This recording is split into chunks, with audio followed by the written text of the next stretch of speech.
Welcome to the Three Parallels podcast with your host, the Dr. Branch, where we rediscover who we were, embrace who we are, and make room for who we're trying to become. The content of this podcast is for informational, educational, and entertainment purposes only.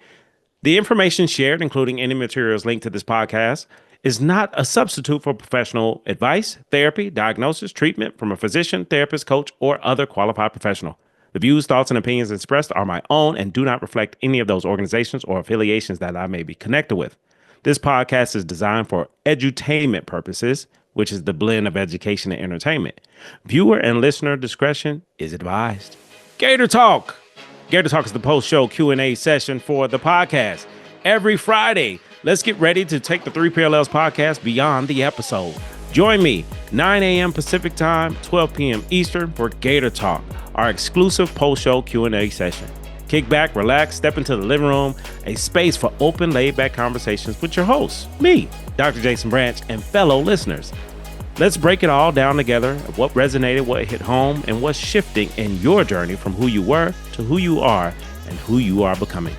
It's real, it's raw, it's Gator Talk. Don't just listen, join the conversation. See you Friday. The Gator Scales Journal. It's game time. The Three Parallels podcast just leveled up with a powerful new resource for your journey and transformation. Introducing the Gator Scales Journal, your personal guide to shifting you from who you were to embracing who you are and to recognize who you are becoming. This isn't just a journal, it's a game changer for your growth, mindset, and evolution. Click the link to order your copy today or check it out on Amazon. Take ownership of your progress and don't forget to subscribe, share, like, and comment. Let's get to work, baby Gators. Are you stuck in the trunk of your own car, watching life pass you by? It's time to slide into the driver's seat with a licensed therapist as your co-pilot. Whether it's your first time in therapy, you need a push for growth, or you finally ready to invest in your mental wellness, I got you. With over 20 years of experience, I help people move from who they were to embrace who they are and make room for who they're trying to become. Therapy with me is real, raw, intentional, authentic, and of course, hilarious. Let's break some cycles together, shift your mindset, and unlock your best self. I'm on the passenger side messing with the radio, holding the map up, and we're going wherever you would like to go. Give us a call today at 404-436-2540 or shoot me a text to book your free consultation. Check us out on the web at www.drjbranch.com. Look forward to connecting with you. Have a great day. Welcome back to the show, Three Parallels Podcast with your host, the Dr. Jason Branch.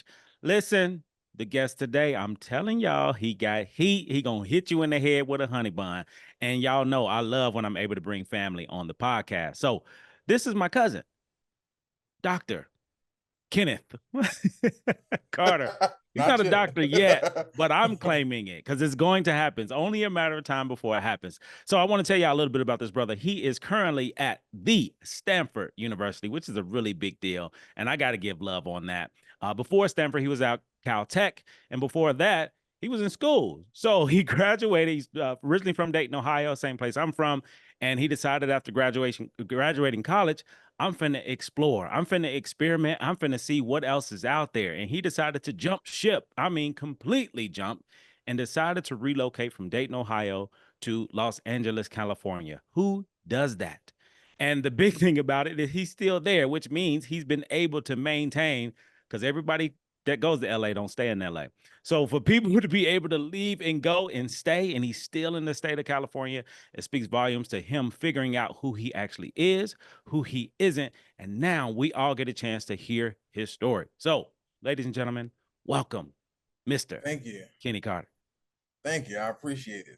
I'm glad to be here. Thank you for inviting me on. I'm sure we're going to get into some things, so let's do it. let's get right into it. So I'm curious, because I'm sure the listener's curious, how did you do that, man? Like on your own to leave, the city of Dayton and go to LA on your own by yourself. You didn't know anybody there. You just left and built your own community, man. How did you do it? What did it take? What were some of those fears, the angst and overcoming it to be there and still be able to thrive in that different state?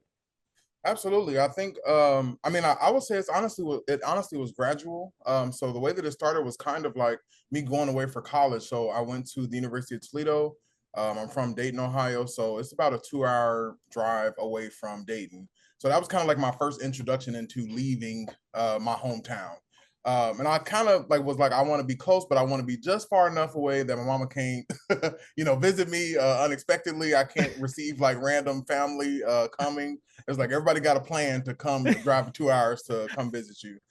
So it was like a progression, honestly. So I went to University of Toledo, and I was in Toledo for about 10 years. I worked on my bachelor's degree in sociology and counseling.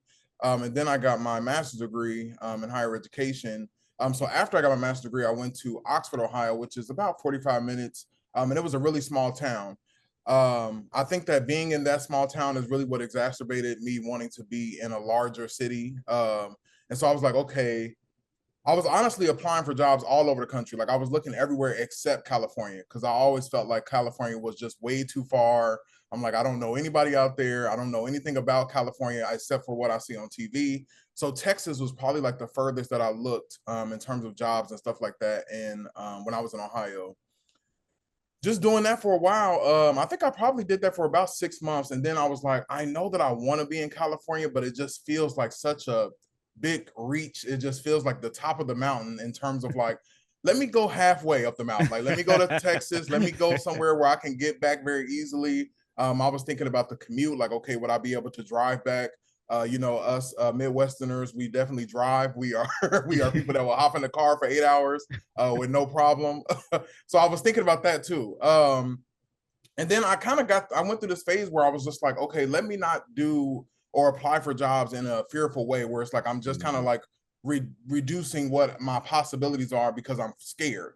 And so I kind of like moved into it with a no fear aspect. And actually, Caltech was the second job that I applied for. And there was another school that I applied for, first. It was like it was a university, but it was like a not well-known university. So I ended up getting interviews at both of those schools, ironically. So the first time that I applied for a job in California, I got an interview. They actually made an offer. So I was kind of negotiating offers between Caltech and the other school at the same time. The other one was in Northern California. And of course, Caltech is in Pasadena, which is basically LA.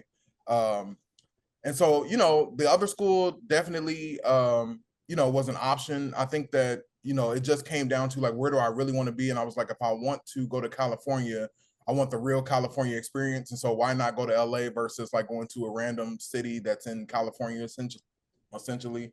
So yeah, I did that.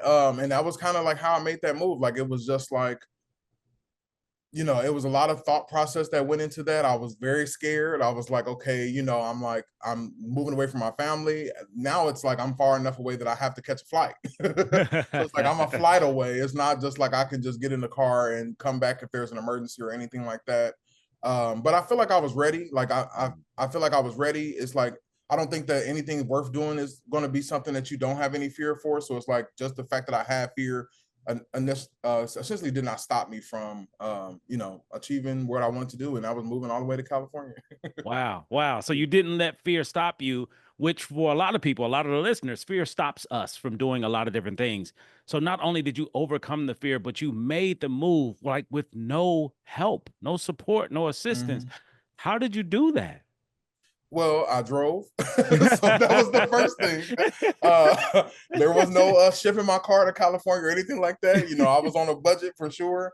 But I wanted to drive though. Actually, like driving was it was more than financial. It was also like I wanted to see the country. I'm like, okay, I've never actually like been through these states. So let me just like drive. And just to say that I did it, it was a 34-hour drive. Like it took 3 days and 4 nights. Wow.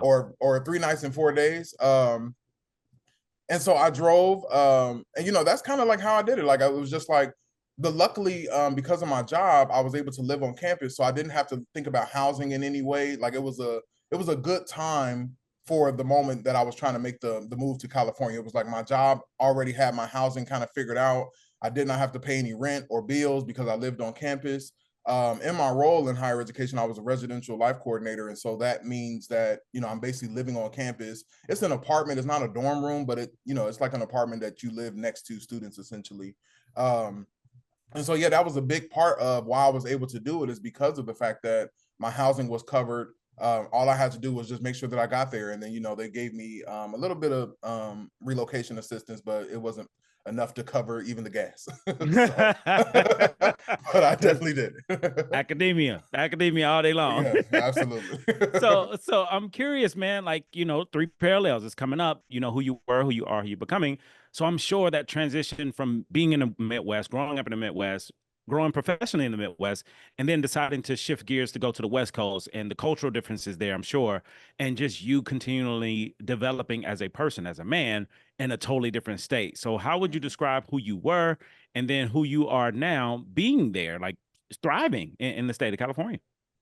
Yeah, I would definitely say like, who I am is definitely who I was is definitely different than who I am now, of course. I definitely grew up in poverty for sure. I grew up in the hood. I don't shy away from that in any fashion. I think that who I was definitely like someone who just kind of was like stunted. Like I always say, like I feel like I was stunted in a way because it was like I knew that I had potential. It's just like I wasn't living up to it. I wasn't really like reaching for it. It always felt like it was just so far away. um but the one thing that I will say is like, growing up in poverty and kind of like a, at risk, situation, if we will. I will say that I think that a lot of people, a lot of teachers, professors, anybody that was really in my life at that time would used to tell me like, you have so much potential and I feel like you're not using it. Mm. And I was like, what do you all see? Because, I'm just like, I feel like I'm doing all right. But, I was just like very much not in touch with who I was as a person, not in touch with my emotions. I feel like I definitely was just someone who, it was like, I think that when you grow up in the environment that I grew up, I always say like you can laugh, like laughing is okay. um or being angry is the second emotion. Like those are the Mm. two extremes that you're able to have growing up where I grew up. It's like you can either be angry or you can laugh. Those are the two freedoms that you have. But all Wow. the other emotions that we experience as men are not allowed. Like you can't cry, you can't smile, like you can't like just smile at somebody. You have to like, kind of mind your business. You can give them a head nod or something like that if you see someone just walking down the street. But I feel like it was very stunted place to live. Like it was a very Mm. stunted place to live. I always knew that I had emotions, and I'm like, okay, I feel like there's something here, but I don't feel free to share it essentially. Mm. Um, and so just moving out of my hometown, even the first move to college was like an eye-opening experience where I was like, man, I have to shed so much of who I was just to Mm. even fit in here because people are smiling at me. People are talking to me when they walk past me, and I don't even know how to respond Wow. because that's not something I grew up doing. Like, it's like, Yeah. why are these people looking at me? Yeah. uh, and it was like a very gradual thing where it was like, I just feel like I was like blossoming almost, where it was like, okay, you gotta, and I had to move away. I don't think that I would be who I am today had I not moved out of my hometown and moved to Toledo, moved to Oxford, and moved to California, of course. Wow. Um, but I'll definitely say who I am now is way more observant. I feel like I'm way more understanding of like who I am as a person. I think that, my vocabulary has increased as well. So I'm able to like kind of talk about how I feel, and I feel comfortable doing that. And I think it's like a muscle. Like the more that you use it, the better that you get at it. And so I feel like that's who I am now. Like I'm definitely like more self-assured. I feel like there's nothing that I can't do. It's like it's just in its perfect timing. That's really, kind of the motto I live by at this point. Yeah. Wow. Wow. That's next level. So I want to Yeah. dive into it a little bit more because what I hear you're talking about is emotional intelligence. So you're Hmm. very emotional intelligent, and growing up where we grew up, you weren't allowed to be. You were we all majority for black men specifically, emotionally immature, and we was okay Hmm. with it because we didn't know. So how did you become more emotionally intelligent and in tune with yourself? And it sounds like just learning how to be more authentic, learning how to be exactly who you are and shedding who you thought you had to be. How did you do that? Hmm. I'll start by saying, like, I think that first I asked myself why. Like that was always the question. That's always the question cycling in my mind is why? I drive my friends crazy because I'm always like, why this, why that? Hmm. Um, but what I will say is like, I think that my first emotion and only emotion that I felt in terms of just life was always anger. I used to be very angry. I feel like I used to snap on people all the time. Um, and it was just like, okay, I can fight. So it's like, oh, okay, you can just fight after, getting an argument with somebody. So it's like you either argue or we're fighting. And those are the two things that we can do. And then I started asking myself, like, why am I angry? And it's like a introspective thing that you have to do. It's like, where is the anger coming from? It's like, oh, I'm actually hurt. It's like, I'm Mm. actually hurt by this situation. This situation actually hurt me. But it's Yeah. like, I also am in this environment where I can't express being hurt. Hurt Yeah. sounds soft. Hurt Wow. sounds like feminine. It sounds like you're tapping into your feminine energy if you tell somebody that you're hurt. And so I was like, why can I not tell someone that I'm hurt? It's like, oh, it's Mm. because the thing is vulnerability. Ooh. I think that vulnerability is the hardest thing to conquer as a man, especially growing up in the hood, where it's like it pays the most dividends, but it is the hardest thing to get comfortable doing. And I had to be vulnerable myself, and then I got comfortable enough to be vulnerable with other people. Mm. But I would say, like, that's definitely the trajectory that I went from. It went from just basically asking why, like, where is these emotions coming from? Why am I angry? And then from there, it was just like knocking down blocks and bricks that was just like over, just over my heart, over my soul. It was just like, okay, I have to shed these things and be able to talk about it freely so that I can actually free myself from these emotions and, just being stunted. I just feel like I was just like, I was just covered up, and I was like, okay, I have to, like, kind of bust out of this thing so that I can really get in touch with who I am as a person. Yeah. Wow. That's next level. And I think you're speaking for so many black men who, come from different towns or cities that we just don't have a lot of access to the emotional intelligence, access to express ourselves with more than one or two emotions, because there are plenty, but we don't know about them. So if I don't Mm-hmm. know, they don't exist. And it sounds like because you decided to move, you decided to get away, you decided to step outside of your comfort zone, it's changed your life forever. Absolutely. I think it's like I feel like it's like one of those things where it's like I don't know how I would have been had I stayed, but I feel like I definitely wouldn't be who I am now. Mm-mm. Um and it's like, I still have my friends back from home and things like that. Like, I still keep in touch with people who I grew up with and things like that. But I definitely feel like just moving away has broadened my horizon so much, just being in different cultures. It's like, even politically, like, I feel like California is way more liberal than Ohio. Mm-hmm. And I'm like, okay, I'm not used to seeing pride flags. I'm not used to seeing people who use they, them pronouns. That was my first interaction when I came to California, is meeting a trans person and like having to remember to use they, them pronouns. And I'm like, okay, this is not my language. I have to like adjust. I have to, think about this. It's like, what does that mean for me as a person to, assimilate to California culture? And so all of those things, bro, is Yeah. definitely something that I had to adjust to. Yeah, and it sounds like openness. So you've had this ability to be open to change, and that's something that I don't recall being a normal thing from where we from. Like we do the same thing, and it's okay to do the same thing. But it sounds like for you, you got to a place where you decided to be open and accept new and different things because you had to. It's kind of hard to be in California and not be open to new and different things. So you were able to do that, which I think is phenomenal. So I want to Mhm. switch gears for a moment. Like this journey, was it, as far as this emotional intelligence and growing, did you have help? Did you have support? Did you go to therapy? Like, how did you navigate this? Was it by yourself or you had a team? Just curious of how you were able to get to that other side. I definitely will say I did go to therapy, but that was kind of later in life. It wasn't like, I think that by the time that I went to therapy, I was kind of like 75% there. And that's Okay. probably a Okay. lot. That's probably saying a lot. Like, it probably wasn't even 75, but I feel like I was still at least able to like speak on how I felt. I feel like that's the first step that, kind of allowed me to think about therapy in a different way. Like, it's like, okay, I'm already comfortable kind of, talking about how I feel.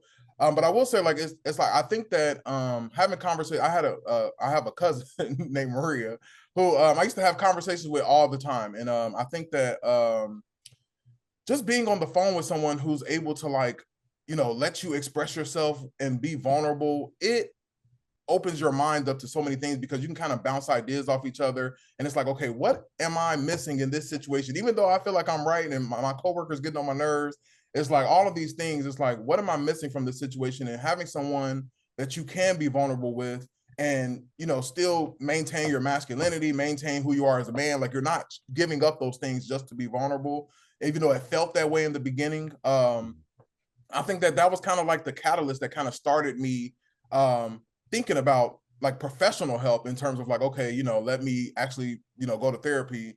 I feel like therapy definitely it was a thing. It was a thing. It happened. It I think therapy definitely helped me see my family differently in terms of like familial struggles and things like that. And it's like it helped me like get off the hamster wheel. Like the hamster wheel is always like, I kind of feel like I have it figured out, where it's like I have pretty high emotional intelligence. Like I can kind of understand where this situation is going. I can kind of understand where people are coming from, but we still seem to keep getting back to the same place where it's like we're not talking, or we're going through a cycle of like, you know, like, okay, I'm not dealing with you this time. And it's like, why do I keep circling back to the same situation? And I feel like therapy helped me jump off of that hamster wheel and like really attack, like, okay, what are these, like, even though you have high emotional intelligence, you don't have it all figured out. It's like you do have to look at it a little deeper than the way you are. And I feel like that was just like, it was just mind-boggling, the things that I thought that I knew that therapy showed me I was clearly completely wrong about. So you got to give us more detail. Tell us about that. Number one, to the listeners, and especially the Black male listeners, Black men do go to therapy. And Yes. that's not a therapist. So I'm a therapist. I'm a Black male therapist. I have a Yeah. therapist. But to hear someone who does this, not in this profession directly, to consider, like he said, 75%, he was figuring it out on his own, but he was looking within himself to figure it out. And then that 25%, yo, let me connect with somebody, a professional, to go even deeper. So I'm curious to hear, like, that hamster wheel. How did your therapist get you off of that hamster wheel for you to start seeing things differently and moving differently? So these two questions, and they're loaded. So that's the first one, getting off the hamster wheel. The second one, you did mention early on about, you know, wanting to create some distance between you and your family too, where they couldn't just pop up or just show up. So if you could talk about both of those things. Yeah, absolutely. I think I'll have to share more details in terms of what I was talking about. My therapist is not, you know, super personal or anything like that. But basically, I feel like I always had issues with my dad in terms of like, my parents were married, of course, when I was born. They got a divorce. My dad kind of like, you know, did his own thing, got married a few more times after that. And you know, I felt like I always was like, man, why do I not have the dad that I always thought that I wanted? Like, why is my dad different than all these other dads and all these other fathers that I see that are active, and people, you know, you see people around you that's talking to their dad all the time. And it's like, man, I talk to my dad like once every 6 months or something like that. Like, it's just like, why is this a thing?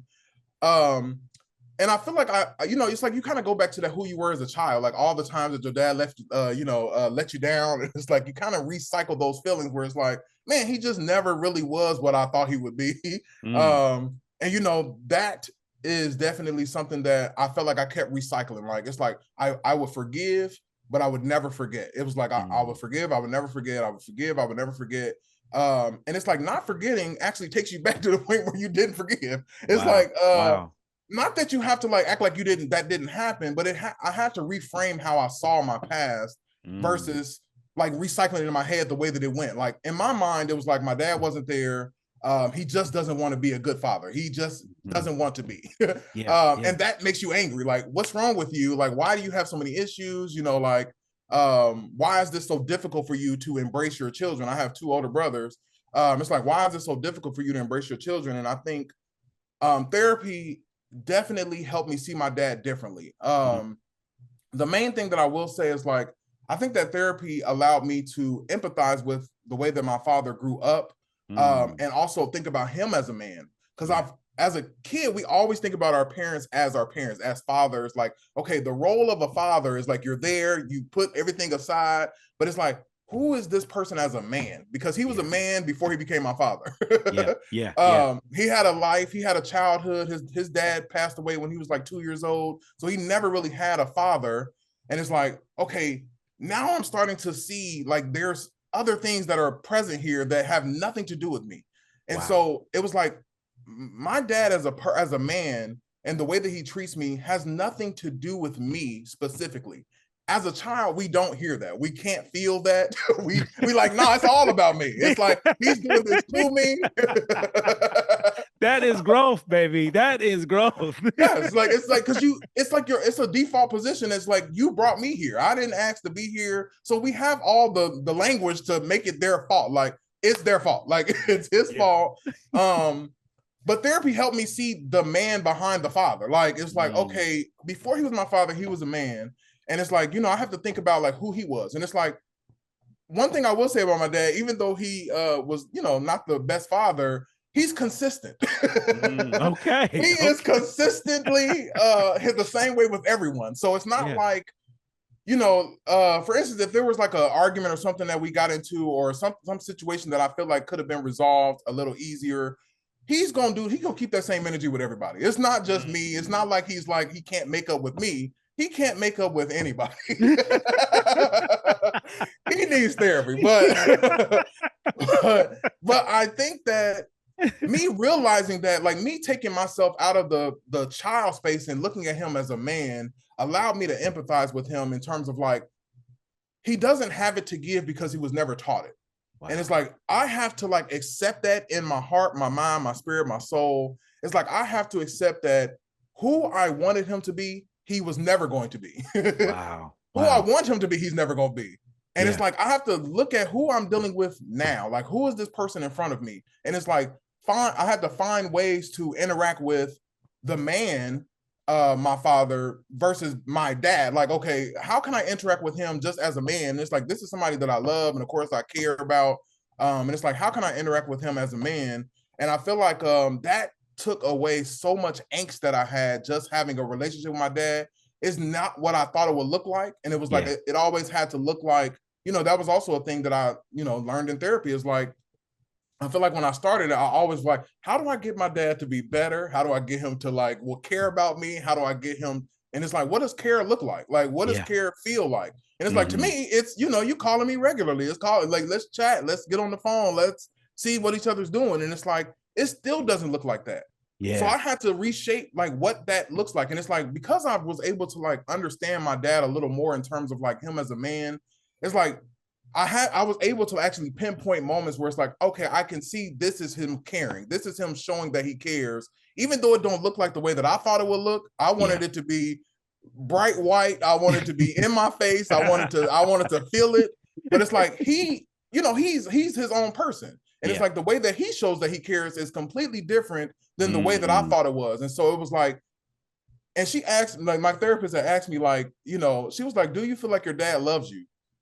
And I'm like, yeah, I definitely feel like my dad loves me. And it's like, and then she was like, how do you feel like your dad loves you? Like, and it's like those conversations is like what makes me go back into my mind, like, okay, he did this for me. He tried. Like, I know that he tried to do what he could, but it's like, I think that just definitely like seeing my dad as a different person allowed me to kind of like move out of the space of like this fairy tale that I was creating for myself. And it's like, if it doesn't match the fairy tale, then it's not good.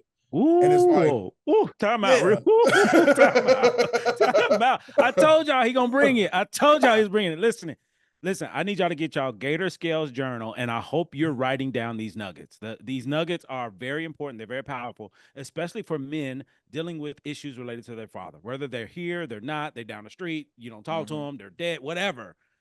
What Kenny is sharing is the ability to look at your parent as a person and not just a parent. And also, I'm sure the other side of that, being able to look at yourself as a person and not just a son or a grandson, but it's like, I'm a man too. I'm flawed and I got my own stuff too. I wouldn't know what to do if I had the same upbringing. But I want y'all to pay attention to what's being said and the freedom that Kenny was able to give himself from a new or different perspective. The fairy tale, this is the reality that he's talking about. The fairy tale doesn't match with the reality. So therefore, I get to decide, do I still want to live in this fairy tale or do I want to create a new and different reality? Ooh, you dropping bars, baby. You dropping bars. We here for it. Absolutely. And that's literally what I did. Like I moved out of the space of thinking like this is how it has to look like, and if it doesn't look like this, then this is an error on my dad's side. It's like, let me look at who he is as a person. Let me find those nuggets in terms of like, showing and feeling those moments that I showed that my dad does show me that he cared, even though it's not the way that I looked at it. It's like, okay, I think that also just becoming a man, like, I don't think I would have been able to do this at like 16, 17, 18, 19, 20. It's like the more older that I got, I was also like, we go through things like, okay, bills, rent, all these things that we Yes, got to indeed. figure out. And it's like, like that. That's why I don't have any kids now. I'm like, I don't have time for kids. I can't But it's afford. like, if I had a kid right now, it's like, damn, that would uproot my entire life. Yeah. And like, say she moved away to a different area or something like that, and it's like I'm away from my kid, and it's like, would I move to a different state to follow my child? Like, would I change my entire career? Like, you got to think about those things as we get older. It's like, I definitely, I feel like I just spent so much time like trying to get my dad to see my point of view that I had to like realize like my point of view was the error. It's like my point of view is why I'm angry. My point of view is why I keep circling back. And it's like, let me step out and think about it from from a different point of view in terms of my perspective. And I feel like it looks differently than the way that I thought it was, but this is like the best time that me and my dad has ever had in terms of a relationship. And we still only talk like once every 3 months or something like that. But I feel like it's what it's supposed to be. It's like, I don't talk to him with any angst. It's like when I do talk to him, we have decent conversation. It's not weird or anything like that. But I do feel like I just kind of shed that part of me where it was like, I'm just holding on to this. And I just can't let it go because he should have did this, he should have did that. And I just let it go. And I think that, not let it go, but it's just like, I just started looking at it from a different perspective, and that saved, I feel like that saved my life. Wow, that's huge. That's huge. And Mhm. it's powerful too, because I feel like a lot of men are stuck in the place where you were. They can't get beyond the fairy tale. They can't get beyond their desires, their passion, what my dad should be doing. And they can't move beyond that. And now for the listeners who may be stuck, who may be dealing with this is an opportunity. What you're hearing is someone's lived experience, somebody's story about how he decided to change. If y'all notice, his dad ain't did nothing different. Mm-mm. Kenny decided to do things different. And sometimes it's on us. Sometimes it's on us. So I love the fact that you were able to see you, to shift your perspective. And it took a lot of the burden, the weight, the baggage. It took that away. You don't carry that stuff anymore Mm-hmm. because it's not yours. It's not yours. That's huge, man. Absolutely. That's Mm-hmm. grown. Absolutely. I see you out here Thank in these you. streets. I see you. Look, I see one you. day at a time. That's I all I can see say. you. There. Listen, I'm an advocate for therapy. As y'all know, I'm an advocate for therapy. I feel as though therapy is one sure way to change, to grow. However, here's another piece I want to dive into. Um, the issue that a lot of us have when it comes to therapy, number one, we don't know about it, we're not aware. But not only that, a lot of times we try therapy and it's not a good fit. Mm-hmm. And we decide from therapy not being a good fit, then I'll never go back again, not recognizing that every therapist is different, just like every McDonald's. Every McDonald's is different. Some shake machines work, depends on what neighborhood you're in. Most of them may not. But the reality is, for many humans, regular people, if we have a bad experience at McDonald's, we're still going back. And we're going to go back to the same one. We may go back to one down the street. But for whatever reason, when it comes to therapy and I have a bad experience, I never go back. Although, in my humble opinion, therapy can offer you more than McDonald's can. Just my three. And I can speak to that too because actually I had saw 3 therapists before I got to the one that I worked with on a longer period of time. So it was like I kind of went through phases. Like I was like, okay, I want a woman therapist, and so I found a white woman that was my therapist, and I feel like she was cool. Like she just gave me tools, and it really wasn't like what I was looking for. Like I want to dive a little deeper, and it's like she's like, okay, use these tools to get yourself better. Which Yeah. I'm sure that somebody would benefit from that, but that's not what I was looking for. So, um, hold on, real quick, real quick. This is important. You have to know who you are and what you're looking for when it comes to therapy. Again, mhm. Kenny is dropping gems. He's dropping nuggets, life-changing information if y'all taking it. So write it down. Write it down. Keep going. So then I was like, okay, let me find somebody else. And I was like, I think I want a black person. Like I want somebody that can understand my experiences and like, really resonate with where I come from. So there was a black man. I was a black man that was my therapist. He was cool, but he didn't have his business together. And he was like always late to appointments. Like, he just didn't show up. Like he just felt like it was just like a job to him where it's like, okay, I got to clock in and I'm late. So, deal with it. But what you want to talk about? Like Yeah. it felt very like just like work. Like, I don't know, it just felt very work to me. And I was like, I don't like this vibe. I don't like the fact that he's like late. And so I'm like, let me go with a black woman. So that's what I was like, let me try a black woman. And that was actually who I found that allowed me to like just speak so freely. I felt like she like really created a safe space for me. And I'm like super grateful for that, because it was like, I just feel like I just talked and talked and talked. And I was like, are you tired of me talking? Like, do you want to interject? Do you want to say something?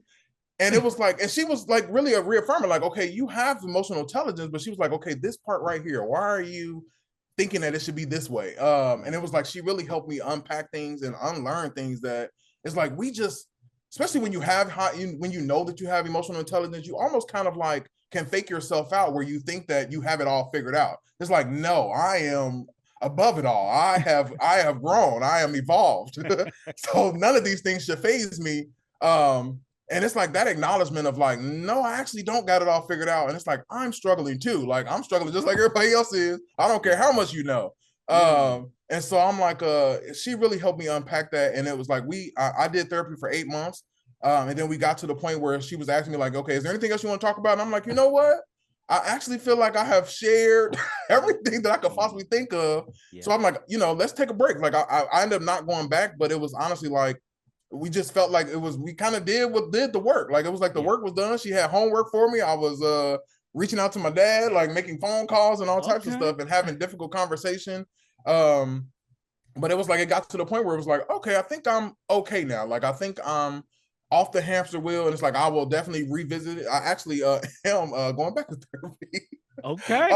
I literally just I got an intake appointment at the end of this month, but like, because I switched jobs and providers and stuff like that. But yeah, I'm actually going back to therapy. Like, I feel like, okay, I had 2 years of no therapy and I was cool.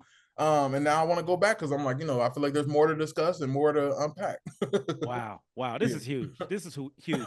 I want to take a moment, because now you serve as an advocate for mental health, for therapy, and an advocate because you can talk about your lived experience, which for a lot of us, specifically Black men, what we know about therapy and mental health comes from people who don't do it, who don't know anything about it, who's not providing it.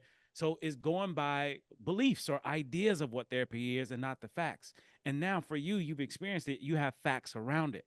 And one thing I love about therapy is exactly what you're sharing.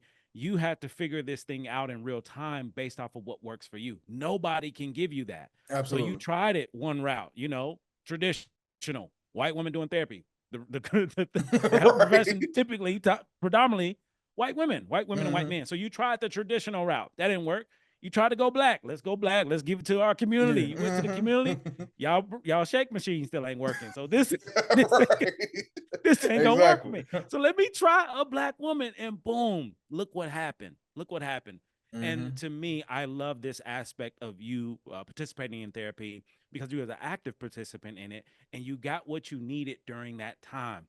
And between that, you've been living your life doing, growing and getting better. And now here we are 2 years later, where you start seeing other areas that you can dive into. Okay, let me consider going back.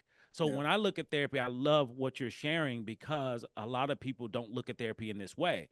They look at it as in something I have to start doing and I do for the rest of my life, which you don't have to, or work with the same person for the rest of your life, or this belief that whoever I picked the first time, that's who I need to be working with. And that's not true at all. So I love that you had some trial and error to figure out what works, and it worked for you to help you get to where you are. Also with therapy, it's your therapist's job is to help you become the best version of you. And that's what happened. Your therapist helped you become the best version. You don't need her anymore. I'm good now. So that's how I view therapy. I love when a client decides to work with me, because for me, I can't wait till my client fires me. I cannot wait, because that lets me know they got exactly what they needed to get, and they don't need me anymore. My job is to help a client help themselves. And if you're able to help yourself, you don't need a therapist.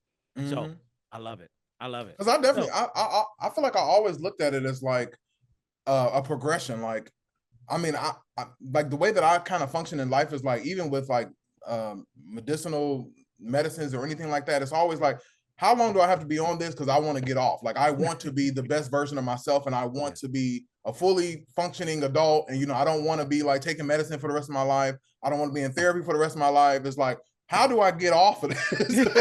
Like, I need it for now. Like, this is medicine to me. Like, this is help that I need at this moment. But how do I get off of the situation so that I can, like, you know, be as functional as possible? And I kind of look at it's like I kind of look at therapy as like a monkey bar. Like, it kind of like, you know, you're on one, you talking to a therapist and they get you to the next one. You know, you swing a little bit by yourself and then you talk to somebody and get to the next thing. Like, it's like, you know, I didn't even plan on being an advocate for therapy. It wasn't like something in my cards. We didn't talk about this beforehand. Like, come on and talk about your therapy experience.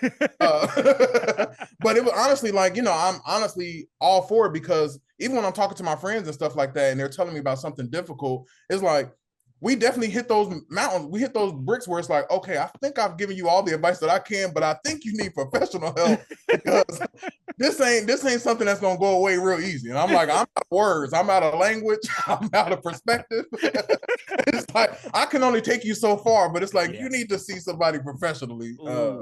And it's like, you know, knowing that too, is like, you know, I think that one of the things California really has helped me really see about myself in terms of appreciating that I do feel like as a friend and as a person in this world, that I have a gift of like creating safe spaces for people.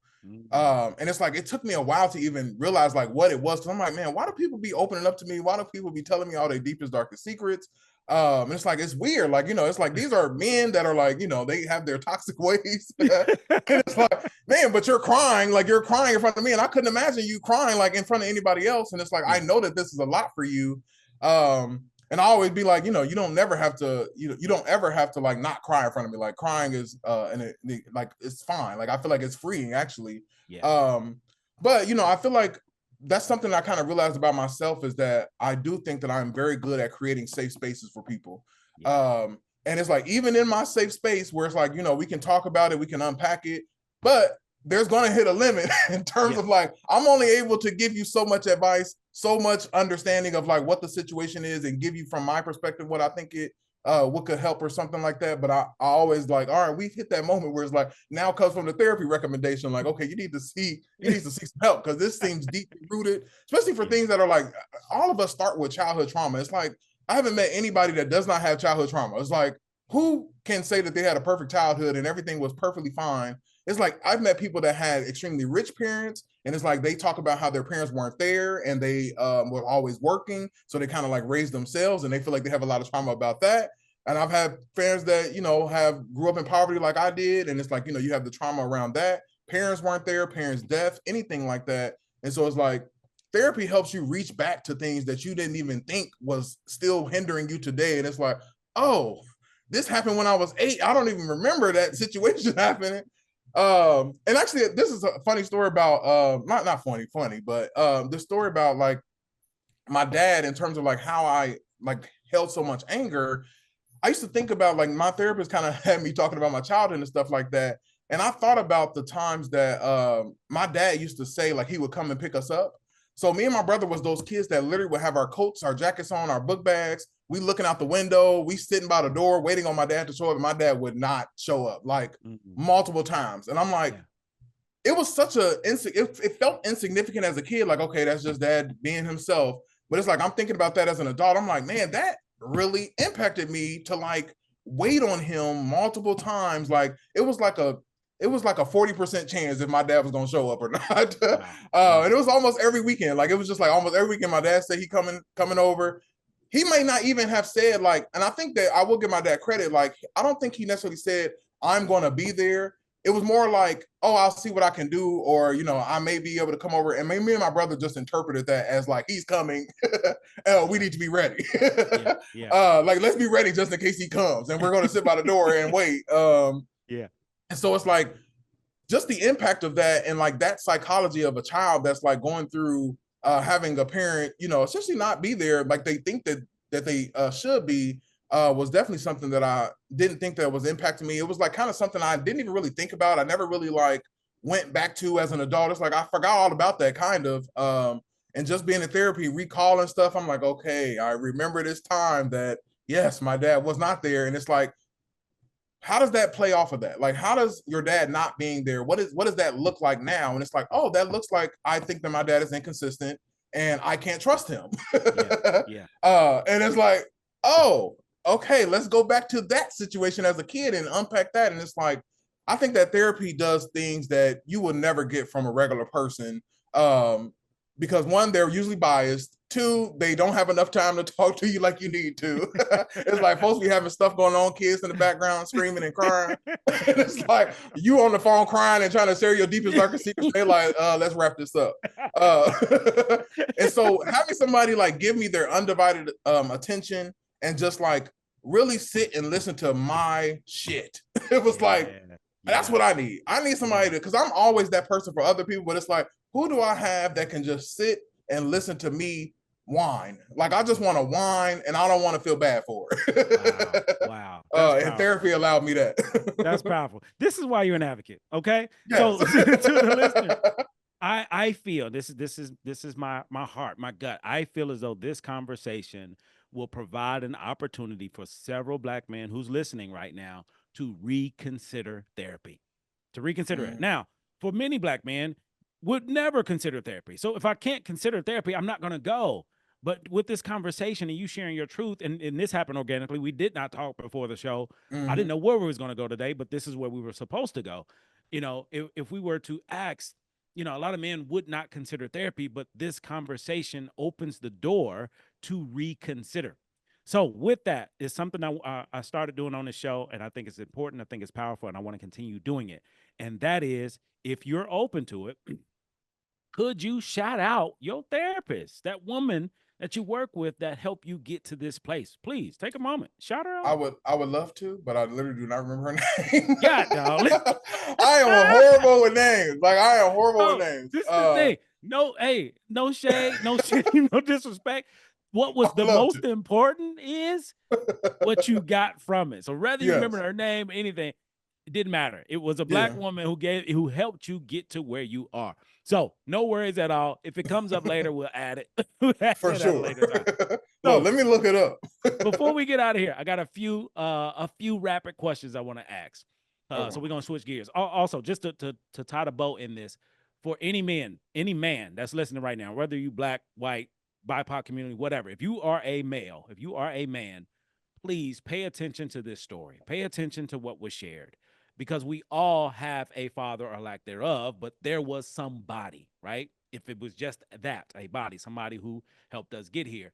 This is an opportunity for you to change your entire life by choosing to do something you would never do, choosing to do something you never considered doing, because this conversation is from two Black men who decided, yo, I'm gonna try this therapy thing out and see what happens. And that's all it was. It's trial and error, trial and error, trial and error. And we got to be willing to make a decision to make a mistake, make a decision to try something new and different. So if you thought about it, if you've been contemplating on it, now is the time. You can stop the episode right now and reach out. Go to psychologytoday.com, put in your zip code, find a therapist in your area. Therapy for Black men. There's plenty of resources out there. Find a therapist close to you and reconsider therapy.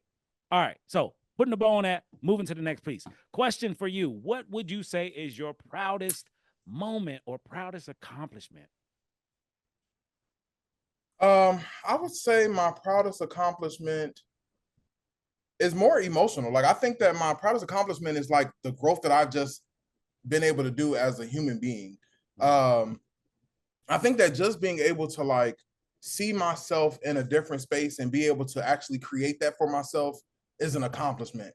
I feel like that's my biggest accomplishment. It's like, yeah, I think that the natural answer is to be like, oh, my degrees, or, that could be an accomplishment. But I really think it was the mindset that I had that allowed me to get the degree. It wasn't like I was lucky or like, I was, it was just like my mindset is my accomplishment. I think that just being able to shed who I was as a teenager and a child and really like buckle down in terms of like how I view myself, be able to eloquently, convey that to someone else.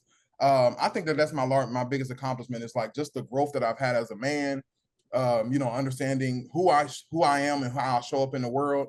I would say that that's definitely my biggest accomplishment. That's the one that I always read back to, like, man, I feel like I'm doing all That's right. huge. That's huge. Yeah. So, from your experience in academia, higher education, administration, all these years in these different places from the Midwest all the way to the West Coast, what would you say you've learned about other people? What I've learned about other people is that, you know, in my role, I meet with students all the time. So it's like I see them at their darkest moments. I work in the student conduct side. So it's like these are students who are about to get suspended or about to get expelled or something like that. And so I kind of see them at times where they're going through a lot. Usually when they are, you know, committing academic dishonesty or something like that, it's because of something going on behind the scenes. It's not just because they're like, oh, I'm chilling today. Let me get on the online and start cheating. It's like usually they're going through something. I ain't got nothing else to do. You Let me know, start cheating. right. Now, granted, there probably are some people like that, but majority are definitely going through things. So I feel like what I've learned about people is that people need safe spaces to be able to speak on how they feel. I think that people are multi-layered, and I feel like nobody's perfect. Nobody has anything that you can't get for yourself. And I just think that people, you know, need safe spaces. And I would say, like, you know, just the being able to be vulnerable is like a key for, just human beings in terms of like growth in your own life and how you think about yourself. It's like that vulnerability key is like, I can't, convey that enough. It's like, I think that that is the key to a lot of things that allow people, that keep people from like growing. It's like, you can't be vulnerable. You feel like everybody's going to judge you if you say how you really feel, all of those things. It's like that vulnerability key is unmatched. Wow. Wow. Huge. I'm loving all of this. Who is or was your hero? Who is my hero? I would say my brother, my oldest brother, Kevin. I would definitely say that um I think my heroes change based on my perspective and what I'm going through in the moment. But for right now, Yeah. Yeah. I think that I look at my oldest brother as my hero just because I feel like I know where he comes from. I know he comes from the same environment as me. And I feel like he has also adjusted his mindset in terms of like shedding where we come from. And he's like reaching and going for things that, people could judge him for or anything like that, in terms of like, rapping or, he's an accomplished career.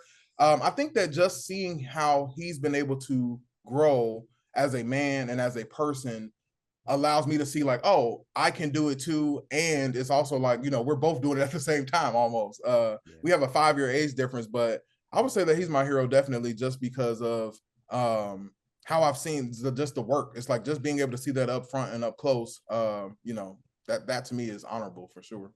Wow. Wow. Big, Mhm. big shout out to Kevin Carter. He will Yes. be on the show as well. He will be definitely on the show.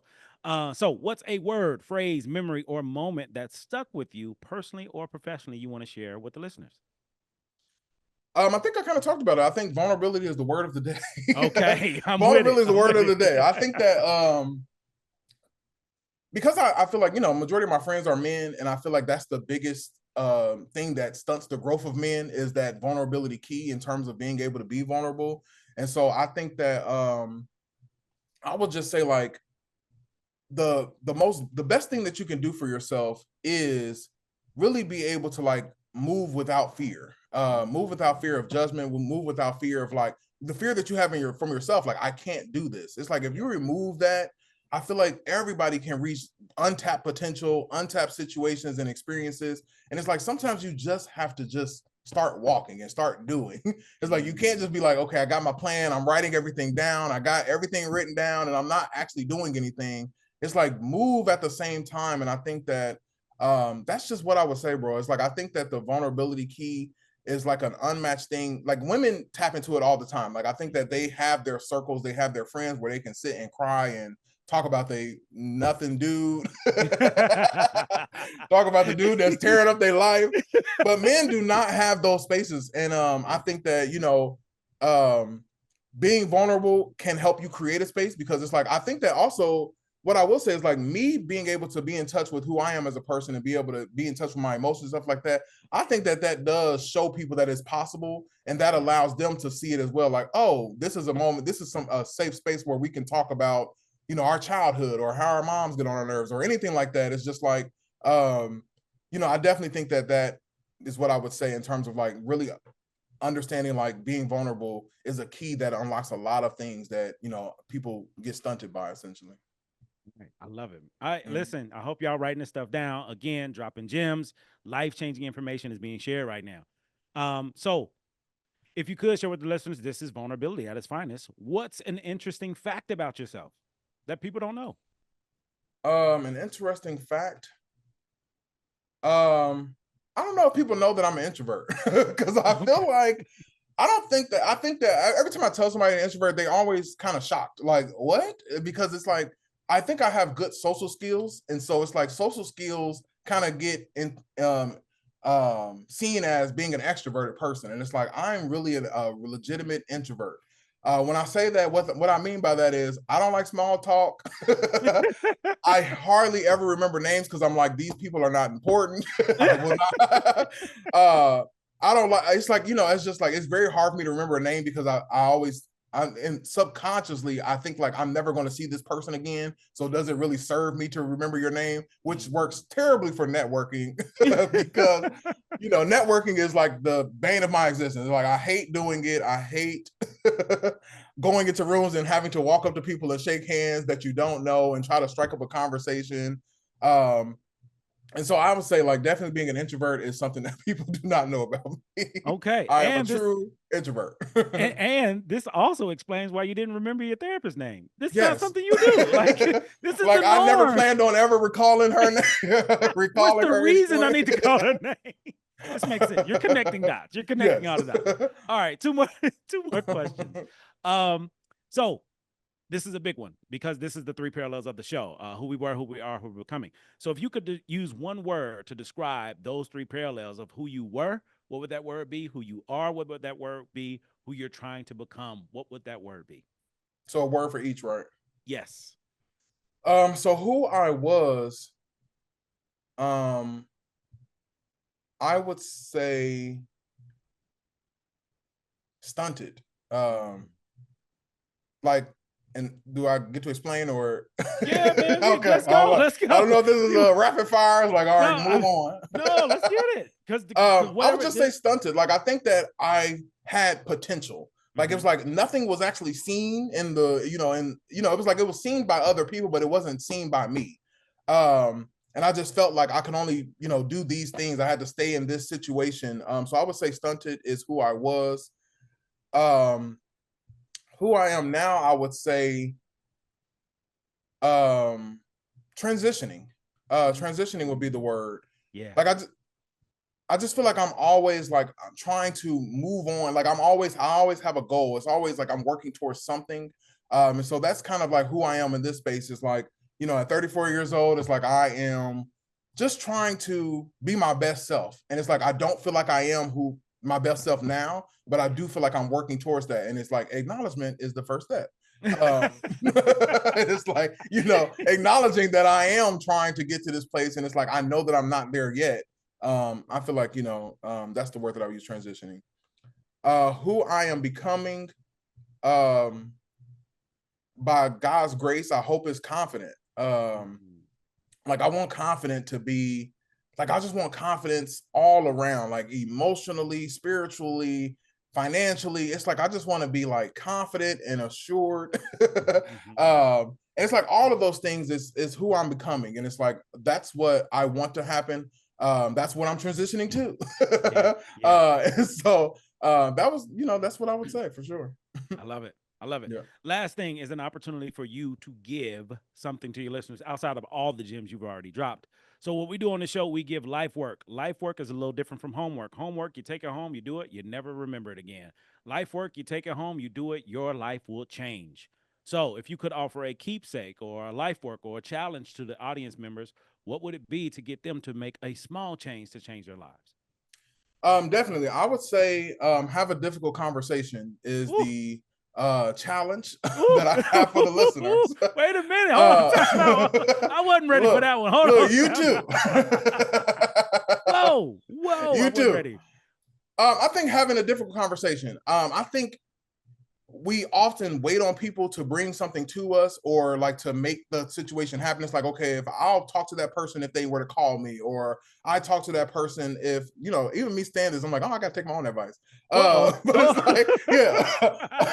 Look, but I think that, you know, having a difficult conversation, it's like a muscle that if you use it enough and you keep doing it, it becomes easier and easier where it's no longer difficult. It's like that person that you feel like you want to talk to or you have something to say to that you haven't said. That's the challenge. Like, I think that you really need to tap into um, the strength that you have as a person, be vulnerable in the conversation, and just like reach out, because I feel like a lot of people, um, it's like we kind of like do this, like both people are kind of like holding on to something and it's like we're not talking. But it's like, you know, I challenge you to have a difficult conversation with somebody in your life, and it's like, you know, see how that goes, and just practice vulnerability. Like, keep that in mind when you're having that difficult conversation, to kind of talk about like how you feel. And it's like, tap into those feelings. Whew, that's powerful. That's powerful. Yes. Y'all heard it here first. Thanks again. Thank you so much for the conversation. I didn't know where we're going to go, and that's what I love about this show. I don't know what's going to happen, and I love the fact that whatever does happen is exactly what was supposed to happen. So for all of you listening, I hope you are paying attention to what was said. I hope you're paying attention to what was unsaid, but you felt. It's a lot of energy. It's a lot of passion behind the things that were shared, and it's a lot of vulnerability there too. This is a Black man who decided, I'm going to be vulnerable. I'm going to share because I don't care what you think about me, which he had, which he had to develop. He developed it. So if he developed it, that means we can develop it. We can do the same thing. So thank you, Dr. Carter. Okay, I'm giving you that now. Thank you, Dr. Carter, for being on the show, gracing us with your presence.